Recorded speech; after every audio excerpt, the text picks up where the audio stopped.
My guest today has been recognized with numerous awards, including being one of the 10 faces of Expo 2020, the Cartier Women's Award, Mercedes-Benz Brand Ambassador, and top 10 LinkedIn Power Profiles, all under the age of 30. Thea Myhrvold, welcome to the Inners.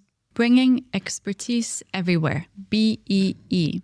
So that was the goal, is to help brands or businesses bring their expertise online or bring it everywhere, so to speak. Okay. And the symbolism of a bee as well is sort of a pollinator, connector. So yes, that's where it comes from. So what is your goal with Getbee? Create a global success story for, but also from the Middle East.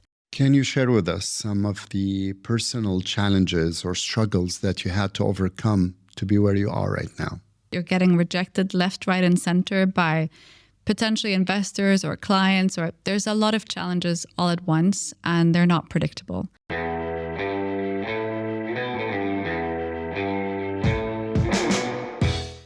Hello, Inners community.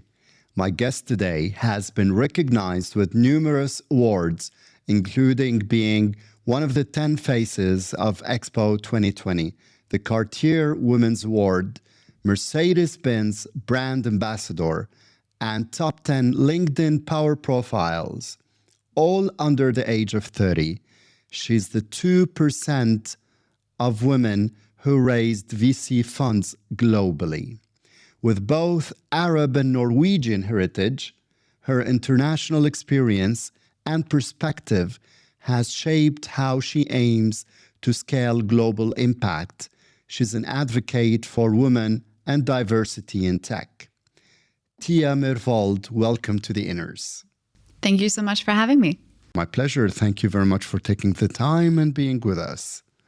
So please walk us through your journey and your background. So my name is Thea, and I'm proudly a third-time founder. So my journey is a little bit longer in the tech world, but my journey originally started wanting to work for the United Nations. So I had a completely different career path, nothing to do with tech or innovation or finance. I thought that was the way to make the world better, was to work for the UN. That was sort of my vision. I'd worked for Amnesty, the EU, done all my internships every summer, and I studied in Geneva with that aim. And I finally got my internship at the UN. But at the same time, I started teaching two students. Again, nothing to do with technology, but one had severe ADD and the other severe dyslexia. And they were both predicted to fail their exams. Now, they were studying a very specific type of economics in high school that determined if they got into university. I had 2 months before their final exam, and the teacher said, "Don't even come to class, you're going to fail anyway." That was the message these students had. So again, nothing to do with tech, but I created games for my students, pen, paper, really old school, and drew out economic concepts on pieces of paper. Within 2 months, both of these students got way above average scores. And that was my first spark or aha moment when I realized, as a young person, you could still make an impact. And seeing that impact firsthand was really inspiring. One went on to even study economics, a topic she absolutely hated. So for me, this was such a moment for my life where I thought, okay, there's something here. And being a student myself, everyone was so addicted to their phones. And if you remember the time when Steve Jobs announced the iPhone App Store, that was like a paradigm shift, right? Suddenly people can create apps and the distribution was incredible. So I thought, okay, how can I learn everything I can about apps? And how can I take this game that I created for my students and translate that into an app that more students can have access to? So I took a year off after university. This was in Geneva at the time. Okay. And learned everything I could about basic coding compared to the apps we have today. But I launched one of the first apps on the App Store. Wow. Yeah. Congratulations. Yeah, thank Gosh, you. Wow. Yeah, a long time ago now, but this is before Angry Birds and all the apps we have today. Okay. But it was gamified learning and gamified content. And that got thousands of downloads all over the world. And I became known as this expert for economics, which was a very sort of niche topic. And at 21, I was making over $100 an hour on my couch doing Skype lessons with students all over the world. And I was fully booked. And I couldn't find a platform that had video, booking, and payment all in one space. But we saw the rise of Uber and Airbnb and all these other like sharing economy platforms.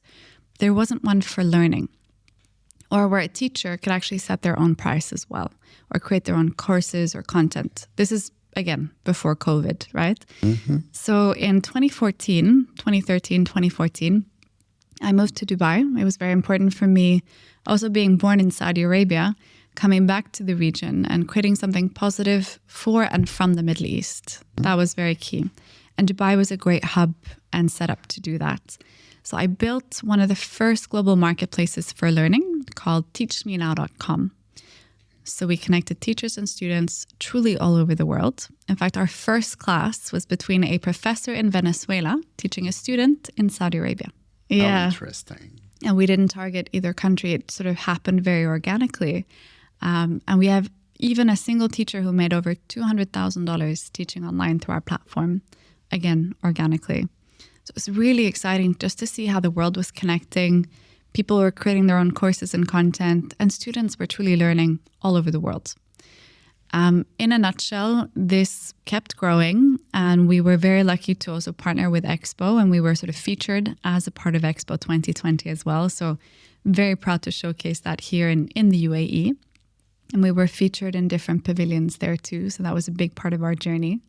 And just before COVID as well, we were fortunate to sell the company to an education group. So they sort of took it forward and keep the legacy growing forward as well. And that led me to my third venture, which is now called Getbee.com. So we are an all-in-one video commerce platform. So there's a history for me with video and commerce, let's say, that enables any brand or business to deliver live virtual appointments, but also sell through video. And for me, my whole thesis, even in my previous company, was how do you put people in the center of technology? How do you connect human to human through technology? And I had a lot of learning with that building TeachMeNow, but I saw a need during COVID about that personal connection and sort of grew that from everything that we saw during COVID, and everything suddenly went online. So in a nutshell, that's my journey today. Very proud to be started and based here in the UAE, but now also with a global presence. Truly impressive. Thank you. Congratulations. And very inspirational for a lot of other people. And I think there would be plenty of them who are thinking about starting something. Yes. And seeing someone like you who actually made it would make them take the plunge. Getbee. Yes. What does the name represent, or where did it come from? So it's actually an acronym which stands for Bringing Expertise Everywhere, BEE. So that was the goal, is to help brands or businesses bring their expertise online, or bring it everywhere, so to speak. Okay. And the symbolism of a bee as well is sort of a pollinator, connector. So yes, that's where it comes from. Makes a lot of sense now. Yes. Okay. What kind of businesses or brands do you target? Is it sector agnostic? It is. So any kind of consultative sale where you want to talk to a person and not a chatbot. So think cars, real estate, luxury, retail, wellness, any kind of purchase where if you go to their website and you see a chatbot, you're quite frustrated, but you want to talk to the brand directly. That's where this is an all-in-one sales solution that truly connects you to the brand and to the physical sales team on the other side. Okay. And how do you consider the current and future behaviors, habits, trends, and the cultural aspects behind all of that for consumers?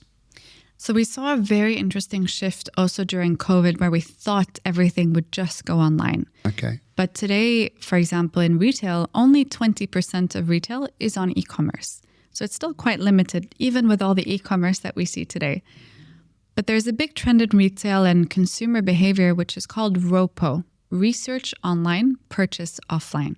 Okay. So understanding how to capture someone in that research phase becomes very important for businesses and for brands to understand.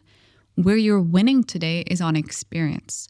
So capturing that experience and delivering a premium experience becomes more and more important, but also capturing the data from that. So if you can, again, communicate in that research phase when we're Googling, when we're researching, if you are standing out compared to your competitor, offering a personalized experience, you're then more likely to drive that customer to potentially purchase offline or purchase with you in general. And we're seeing that as a general trend as well in terms of our sales calls. The same conversion rate applies as in store, which is massive. Because on e-commerce, you have a 1 to 2, if you're lucky, conversion rate. With a Getbee call, it's between 20 to 40%, which is the same as in a physical retail store. That's amazing. Yes. And do you incorporate like BNPL or other options? Absolutely. So we connect to your payment gateway and your payment infrastructure. So whatever you existing systems you have or use, we connect to those. I mean, there's big trends now we're seeing like with Tabby and Tamara that have come from the region. In fact, our closest competitor got acquired by Klarna. So that's an interesting insight. But really proud to see companies like Tamara growing here in the region as well. And I think you're saving something very, very important for your client, which is more valuable than money.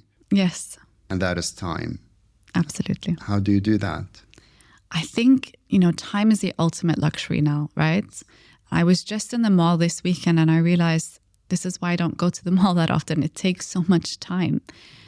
Specifically, if you know what you want to buy or you know the brand that you want to connect to, if you could instantly connect to them over a video call or over a call, but it can save you so much time and hassle, that just is so valuable to me, right? And I appreciate that from a brand.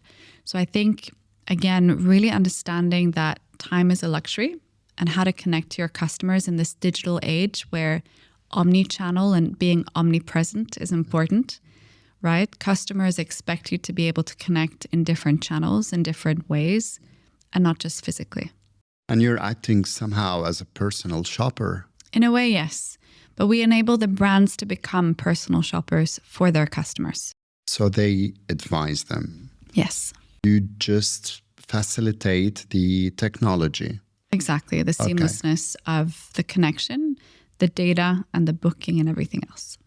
What's the criteria for you to partner with a brand? So ideally for us, any brand who really values experience and who really values training.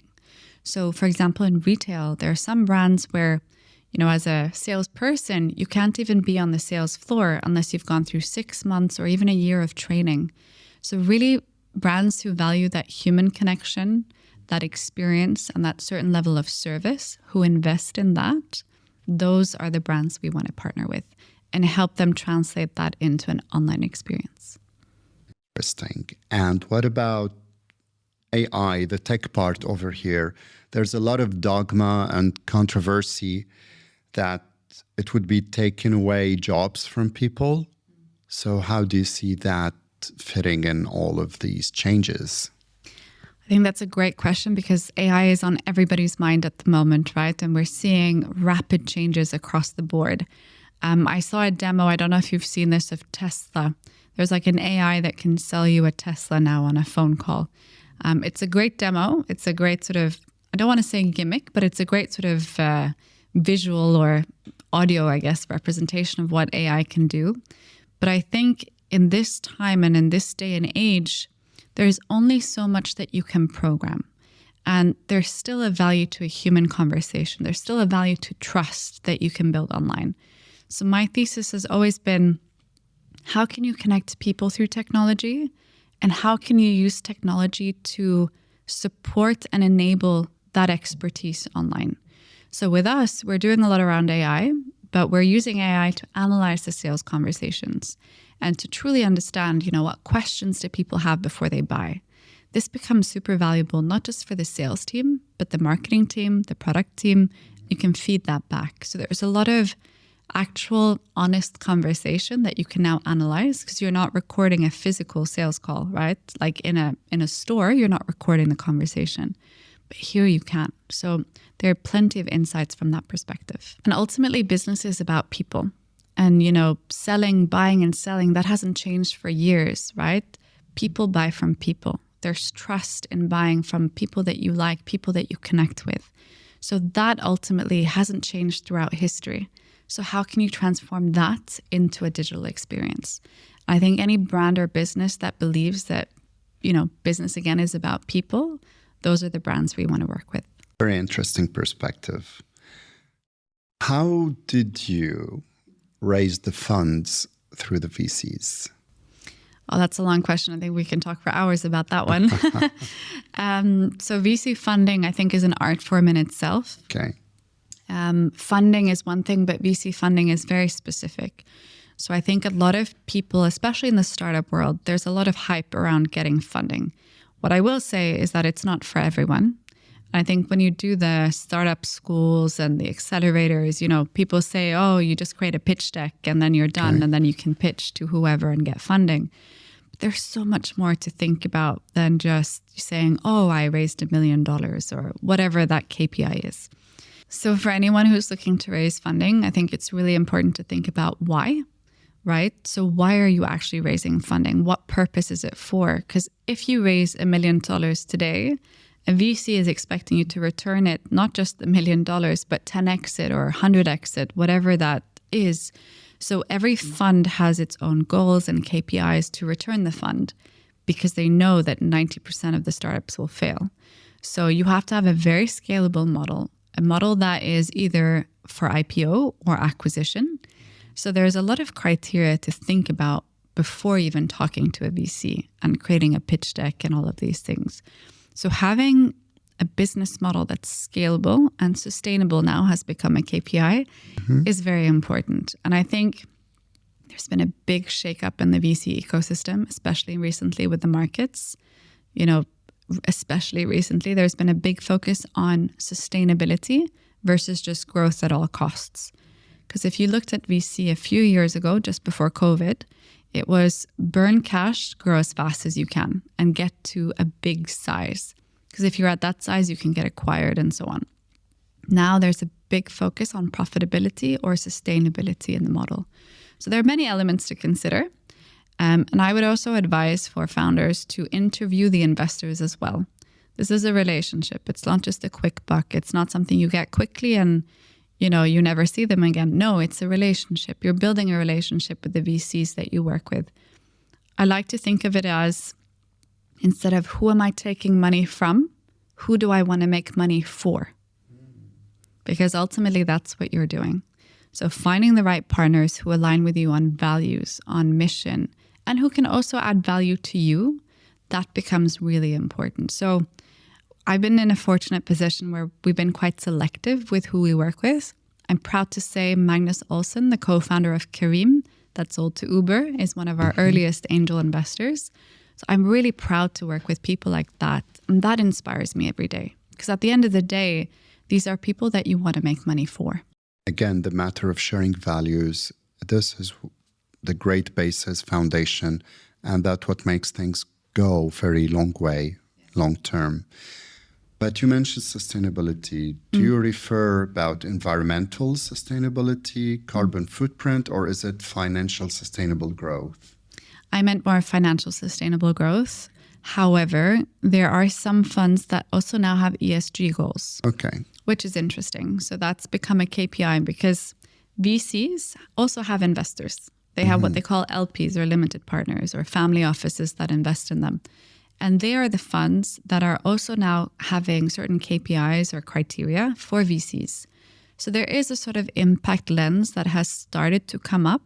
Some of it is very much PR focused, but some of it is very genuine. So there is a sort of new lens that is being looked at, be it inclusivity, sustainability, impact, or environment. Okay. How do you know when to exit? That's a difficult question in the sense that I don't think there is a perfect answer, because if we all knew that, that would be great. So for example, if you look at the Kareem and Uber deal, that was impeccable timing. Nobody could have predicted COVID, right? So that's why I'm saying it's hard to determine exactly when to exit. But I think there are certain factors to think about. If you have a potential acquirer that makes a lot of sense for you and you've grown it to a certain stage, but an acquisition would make sense because they can take your company to the next level. That could be very interesting, but it all depends on the founder's goals, their mission. You know, you have some stories of like Instagram being sold to Facebook, or people getting offers early on, but they said no, and then they kept growing, and then, then they got their deal with Facebook, for example. So, I mean, you can get early acquisition offers, but I think you as a founder, you have a gut feeling knowing like, this is the right time to sell. And I think sometimes people are greedy and say, no, we'll sell later. And then it never happens, or the markets tank, or COVID happens, right? So there are certain things you can't predict. But I think you have to really listen to your intuition, but also understand the market and the dynamics of where the market is going. But also finding the right acquirer that can make sense and add value to your business. That makes a lot of sense. How did your business become a success story? Oh, that's a good question on how you define success. But for me, I think especially now with Getbee, something that I'm quite proud of is we're part of something called Microsoft for Startups, which is a Pegasus program. So out of 30,000 startups for Microsoft for Startups, they've selected something called Pegasus, which is their top 100 startups. So out of these 100 globally, we're the only ones selected from the Middle East. I'm very proud of that. So having the recognition, but also partnership and backing of Microsoft from the US is a big validation for us, both on the commercial side, but also on the technical side. And what that means is they're actively co-selling us to their global clients. I'll be in New York in January, speaking at some events with them. So success is relative and how you define success, but I think there are certain milestones or sort of glimmers that you see along the way that you know you're on the right track. It's a never-ending target. I don't think you're finally like, oh, here, now I'm successful. The journey is never done, especially in startups and entrepreneurship. I think even after you sell your company, there's sustainability. You want to see the legacy of what you're building. But I think there are certain milestones along the way that you can be proud of. And ultimately, if you're proud of what you're doing, I think you're successful. That's a great definition to success. Yeah. So what is your goal with Getbee?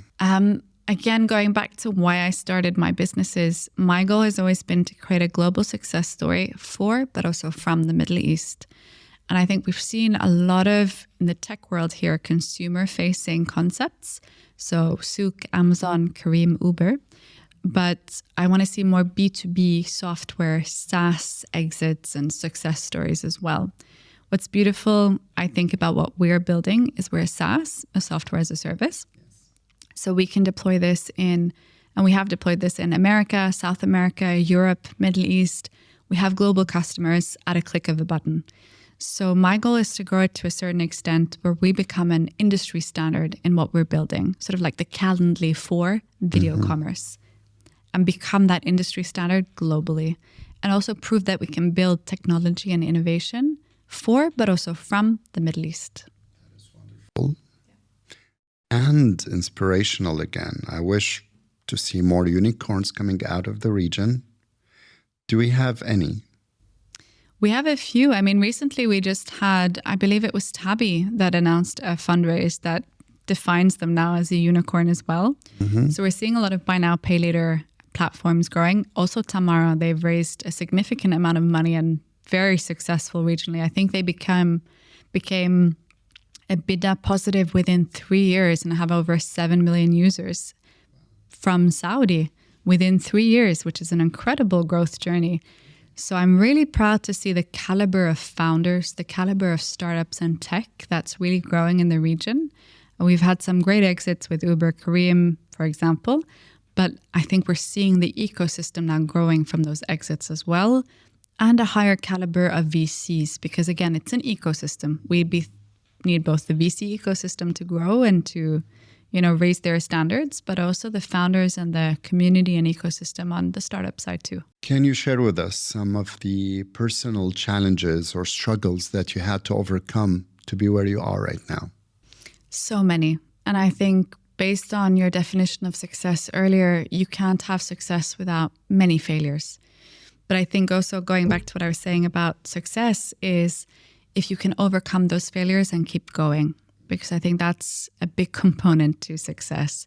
It's the faith and the ability to keep going despite the challenges that you have. And I think especially in startups, it can be quite an existential, experience of sorts. You're getting rejected left, right, and center by potentially investors or clients, or there's a lot of challenges all at once, and they're not predictable from that perspective. So I think in a corporate job, at least you have some emotional safety, that you have, some other structures around you. But in a startup, it's really up to you at the end of the day. The buck stops with you, as they say, right? Like, it's really up to you to take this forward and push through that rejection, or push through those insecurities or market conditions, whatever they are. So yes, I've had numerous experiences from that perspective, so many. And I think the biggest challenge as well has been how to balance all of that personally, and then stay focused and stay inspiring and, stay positive for the team. Because I think your team also feeds off a lot of energy of you, right? So making sure that you, even if you're getting punched down or knocked down, or you had a bad meeting, to pick yourself back up and go back into the room as if, everything's positive, or have that positive mindset, I think is important. But to answer your question specifically, I had a very interesting past 2 years post-COVID. On a personal level, I lost my father to Parkinson's 2 years ago. He had Parkinson's since I was 15, so I've dealt with it for a while. But, obviously you have a responsibility to your team, to your investors, to your customers. But it was a very, very difficult period when I was in and out of the ER, in and out of the hospital. A lot of grief, a lot of existential moments. And then 2-3 weeks after my father passed away, my husband left me as well. So life throws many interesting challenges all at the same time. So that was another story, maybe for another podcast. But experiencing all of that all at once while fundraising, while running a startup, and while managing everything else was quite an interesting personal challenge, and just finding the balance and the hope and the faith through all of that. In a way, I'm so grateful that it happened, because it also showed me the strength and the courage, and, a lot of hard lessons through that way. But also, to my previous point on finding the right investors, I was very grateful for the investors that I had, because I could be honest with them, could be open with them and what was happening. They're also seeing the human side and not just an Excel spreadsheet, and understanding that business isn't about just the next 6 months, but it's a long-term perspective. And as I said before, business is about people.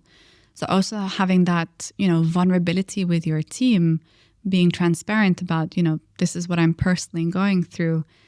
And also sharing in that grief, I think it makes you human. And we don't talk about grief enough. We don't talk about perseverance enough. And I think I haven't even spoken enough about it publicly, but I think it's important to share that these human things, this thing called life, it happens to all of us, right?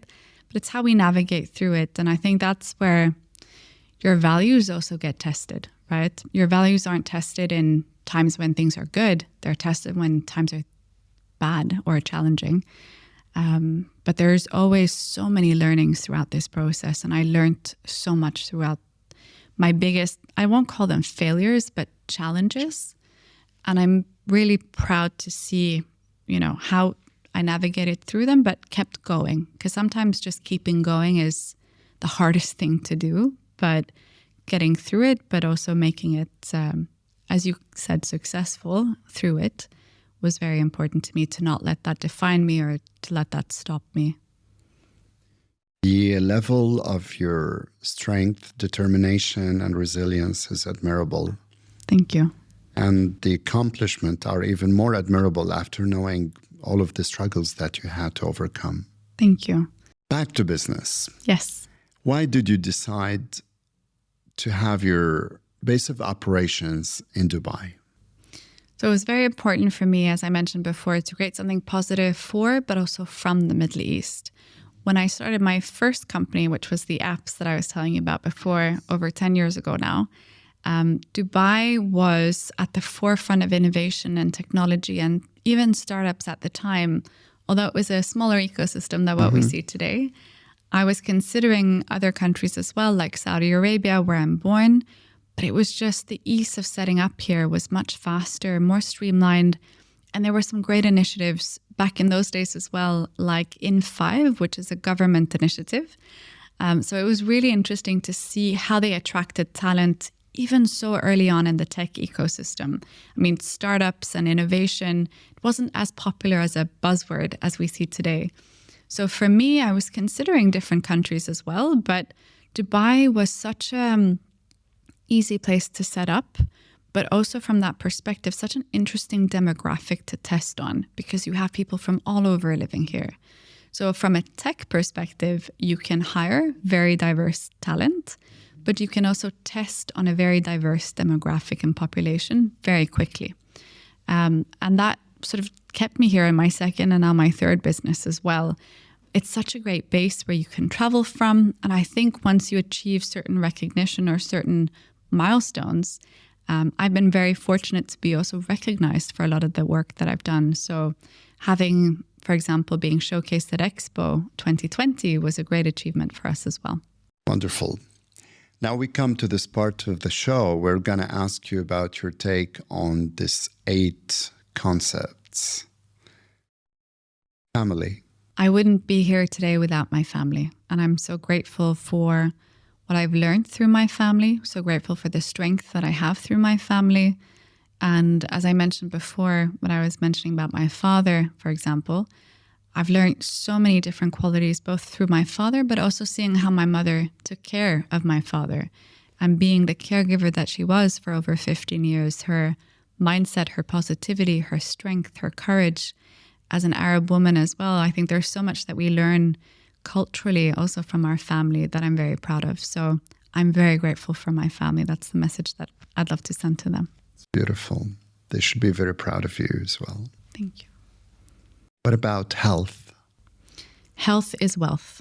I think you don't have anything without your health. And that's something that I learned also the hard way, seeing how that affected my father, right? So no matter who you are in the world, I think we're all equal before health. And that's the ultimate wealth that you can have. So I think as a professional, something that I've started to take more care of as well is my own health, making sure that you're physically fit, because when you're physically fit, you're more mentally fit. So making sure that, you're eating well, you're active. I think health is so important and we take it for granted. But as soon as you lose something in your health, that's when you really feel it, right? So again, being grateful for the health that we have because it gives you so many opportunities and possibilities and not taking it for granted. Absolutely. What about money? I often ask this question to people, what does money mean to you? And I think money means different things to different people. So the way I look at money is opportunity. So I think in economics, we have a concept called opportunity cost. So the cost of an opportunity. But I see it as if you have money, you have more opportunity either to invest, to travel, to do different things. So I see it as opportunity. I don't see it as the ultimate goal. What about happiness? Happiness is such a relative term. And I think I think it was Brené Brown who famously said recently that joy apparently is one of the hardest emotions for us to fully embrace and experience. I found that quite interesting because most of us know or predict that something negative will happen. So we don't fully feel happy or joy. And I think that really hit a chord with me in the sense that I think we need to fully feel and embrace our emotions, be it there's so many challenges and negativity these days, but when you have those moments of joy, when you have those moments of happiness, to fully savor them, to fully enjoy them. I think that's a message that I want to leave people with. It's a great message. We have relationships. So important in so many different ways. Of course, there's the relationship with yourself where everything starts. And I think... Great start. Yes, I think, as Michael Jackson said, look in the man in the mirror. Yeah. It all starts there. And I think that's once you also truly understand yourself and your relationship with yourself, your relationships with others change too. And the last 2 existential years that I've been through, I've learned so much about relationships in that way as well, where I've had to reflect and learn a lot about myself, but also examine a lot of the relationships in my life. I'm very grateful for the alternative relationships or friendships that I potentially didn't see before, because I think you learn so much about people in those challenging times to see who's there for you and who's not, etc. So that's been a very interesting learning for me in terms of relationships. But ultimately, the one relationship that you fully control is the one with yourself. What about the community? Community, again, is important. And I think if you are in a position of privilege, you have the position to create community, to inspire community, and to create a community that helps others. Something that's important to me is, for example, supporting other women and other women in tech, because there are so few of us. So creating community and also contributing to that community as well, where we're mentoring or paying it forward. I believe that's truly important. More power to you. That's really admirable. Thank you. What about the environment? Again, we're all equal before nature, right? So if a tidal wave comes, no matter who you are, we're all swept in that tidal wave. As business leaders, as business owners, we all need to take responsibility for the direction that this planet is going. Because just like I said before, wealth and health, if you don't have the environment, if we don't have sustainability, it doesn't matter how much money we're printing if there is no earth that's sustainable for us to create our futures on. So I think we all need to take a serious look in the mirror about our behaviors, our patterns. But also as business leaders, what are we doing to make the world a better place and more sustainable? Because ultimately, our money and how we spend our money can create that change and that impact too. Yes. Now we'll come to the more fun part of the show. Yes. Where we're going to ask you about your favorites. Okay. So your 8 favorite things, starting with your favorite dish. Ooh, that's a hard one. There's so many things that I like. Okay. We can add the S for plural. Okay. Please. But being a Norwegian, or my Norwegian side, I love seafood. So anything seafood related or sushi related. But I really love Arabic food as well, and dolma and different things. So that's why it's favorites. So many different things. But I'm also a sucker for ice cream, really good ice cream. Ooh. Okay. Yeah. And are you a good cook? I wish I was better. I wish I had more time. But I love being creative in the kitchen if I have the time. Are we talking about microwave popcorn level? No. Creating different dishes, definitely. Not just the microwave. Okay. Yeah. Okay. What's your favorite band or artist musically? Ooh, again, a lot of favorites. I'm a big fan of jazz, and I got that from my father, that love of jazz from my father. He had a record collection or LP collection of over 7,000 LPs, so like a library at home. So I love everything from bossa nova, the classics. Recently discovered an artist called Stacey Kent. She's a jazz artist that also sings different bossa nova. I saw her recently in New York. But I also love funk, soul, different things. Okay, question number 3. Yes. What is your favorite movie or TV series? Ooh, again, many favorite movies for different moods, let's say. Yeah. But a movie that I've been recommending recently to a lot of people has been Soul. I don't know if you've seen it. It's the animated movie by Pixar. But it's a movie, although it's animated, it's very much for adults as well, about the meaning of life and enjoying the moment and living in the now. I'm not going to give away more of the movie in case you watch it. Okay. Highly recommended. Soul, Soul. It's a play on words as well. You'll see why. Amazing. And is it a new release? I think it came out 1 or 2 years ago. So it's relatively new, but it should be on like the streaming services. Okay. What's your favorite book? Ooh, a lot of good ones there as well, on the fiction side as well. But I think from a business perspective, there's one I read recently called The $1 Billion App. And it talks about all the different stages of funding, go-to-market, team, and so on. So that was a very comprehensive book. Okay. What's your favorite animal? I'm a dog lover because I have a dog. Okay. So obviously, I'm a big dog person. Yeah. Cool. What's your favorite hobby? I really enjoy dancing. So before all of this tech world and even working for the UN and Amnesty, I was actually a dance teacher as younger. So I used to dance ballet, had an injury. So I learned that dance was truly for me to enjoy. And I was always fascinated by tango, Argentinian tango. But I was too shy when I was younger. But later in my adult life, I decided to learn tango. And now when I travel, I go and I dance tango. It's a beautiful meditation of sorts. It is indeed. Yes. What about your favorite city? So many there as well. I love traveling. But I took myself to Paris last year, and that was a spontaneous trip after a friend's wedding. I just took a train to Paris and spent 2 weeks there, sort of walking around, dancing tango, listening to music. So I loved that. I also love the energy and dynamics of New York. It's a very interesting city where I feel very energized. Also love, there's so many cities that I love, but I love traveling in general. Great. Now we come to our last question. Yes. Who is your role model? That's a very difficult question. I'm really inspired by, I like to call it my inner circle. So I have many friends and family and community, to your point earlier, but I have what I call an inner circle, a group of very close friends, mentors, people who I let into my closest self, if that makes sense. And I'm very inspired by them because they inspire me to see how they work. They challenge me as well because they know me so well. And they ultimately make me a better person, a better leader, a better friend.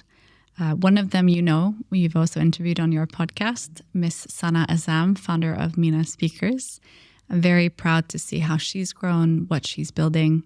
She also has a similar thesis around, raising Middle Eastern voices on a global stage.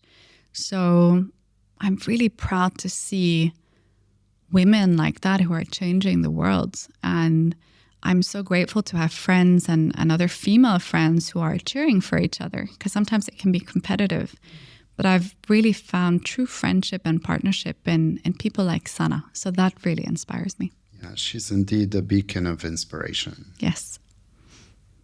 Okay, now I have some hidden questions for you. Okay, tell me. Any regrets? I want to say yes, because of course there's things you think, I could have done that better, or I could have said that better, or, I could have had that meeting better. But ultimately, I think even through those moments, you learn. And I think they're preparing you for something else, if that makes sense. So I always see it as a learning. And I always take those moments where I find a way to meditate on them, if that makes sense, or reflect on them and really think, okay, what did I do well, but what did I learn from that? What should I keep doing, but what could I do better? So, the quick answer is you want to say yes, but on reflection, no immediate regrets, because I wouldn't be where I am today had I not done those things. Excellent perspective and attitude. What's next for you? Great question. What's next? A lot of travel is coming up in our plans. For me personally, it's scaling Getbee to a global level, more of a global stage. As I mentioned, our partnership with Microsoft is taking us places. So spending a lot of time in the US, in New York as a base as well, expanding through that partnership will be very exciting for us. And hopefully you'll read more news about how that growth is going soon too. Wonderful. Any parting words? I think the last piece of advice that I have for anyone listening is do what makes you proud. That's been my sort of guiding compass throughout my whole journey. Does working with this person, does working with this partner, does working with this client. If you're ever in a moment of doubt, do what makes you proud. That's what I will leave with. And there can't be more better words and message to leave us with. Thank you. We truly thank you, Thea, for being with us and taking the time. Thank you. And cannot wait to have you on another session in the future. Thank you so much for having me.